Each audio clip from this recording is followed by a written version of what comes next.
இவ்வளோ நாள் தான் உன் புருஷனோட இருந்துட்டு இல்லை இன்னைக்கு ஒரு நாள் ஏன் கூட இரு அப்படின்னு சொல்லி இந்த தண்ணி போலாம் இந்த வாட்டர்மேன் ஸ்டார் தற்குறி பரதேசி நாய் இவன் பண்ணக்கூடிய ஆள் தான். ஏன்னு சொல்றேன்னா இவனை பத்தி பேச வேணாம் நினைச்சேன். ஏன்னா இது இப்படி பேசுறோம்ல இதுக்கு தான் அவன் பண்றாங்க. அது இன்னும் நிறைய பேர் அவன் இன்னசென்ட் பாவம் நினைச்சுக்கிட்டு இருக்காங்க.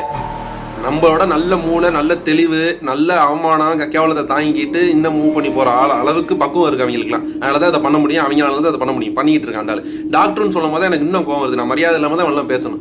ஏன்னா இவன் ஜாதி வெறியும் தெரிஞ்சு போச்சு. பொண்ணு பிக் பாஸ்ல எவ்வளவு கேவலமா பொண்ணுங்கள்ட்ட பேசினா நடந்துக்கிட்டான்றது தெரிஞ்சு போச்சு. இவன் பண்ணக்கூடிய ஆள் தான். இவனை எப்படா பிக் பாஸ் கூப்பிட்டீங்க? விஜய் டிவியை பொறுத்த வரைக்கும் நீயான ஷோ தவிர எல்லாம் குப்பை தான். ஒவ்வொரு குப்பையும் தேர்ந்தெடுத்து குமிச்சு போட்டு ஒரு ஷோ நடத்துவீங்க. அதான் இவனை உள்ள விட்டு அறந்தாங்கி நிஷா கமல் தான் இது போட்டு கையை போட்டு பேசுறோம் போல ஆபாசம். அதுக்கு தான் கேட்டிருக்காங்க. அது பிரச்சனைக்குள்ள போவேன் அவங்க கேட்டாங்களா அடிச்சாங்களா? இவன் பண்ணக்கூடிய ஆள் தான். இவன் ஒன்று இப்போ இன்டர்வியூ எடுத்துருக்காங்க அவனை. அதுல இந்த நிஷாக்கு ஏதோ சொல்லியிருக்காங்க ப்ரூஃப் இருக்கு அப்படின்னு சொல்லி இன்டர்வியூ காட்டும் போது இவன் எந்திரிச்சு போய் கேமரா உடச்சிருக்கான். இது ஸ்கிரிப்ட் எதனா ஆனால் இவன் பண்ணக்கூடிய ஆள். இவன் அன்னைக்கு ஜிபி முத்தை பத்தி பேசும்போதே அதெல்லாம் லோ கேஸ்ட்னு சொல்லி அப்படி பேசின ஆள். இவனை எப்படி அவன் ஸ்டார்டிங்லேயே இவன் காமெடின்னு ஒன்று பண்ணும்போது நார்மலைஸ் ஆக்குனீங்கல்ல இவன் பண்ணதெல்லாம். அதனாலதான் இவன் இங்க வந்து நிக்கிறான். இவன் கரெக்டா எங்க வைக்கணுமோ கரெக்டா அவனவன இந்த ரிப்போர்ட் அடிச்சு தூக்குனீங்க கரெக்டா இருந்தான். அமுங்கிச்சு பிக் பாஸ் முடிஞ்சு வந்த உடனே இன்னொரு ஐடியா ஓப்பன் பண்ணி இப்போ கான்ட்ரவர்சி கிரியேட் பண்ணி எல்லாரையும் அவனை பத்தி பேச வச்சிட்டான். தெளிவா இருக்காப்புல எல்லாருமே. அதை நம்ம தான் லூசு மாதிரி இருக்கும் அவங்களை பாக்குறவங்க. எப்படா விஜய் டிவிக்கு எப்படா கூப்பிட்டீங்க?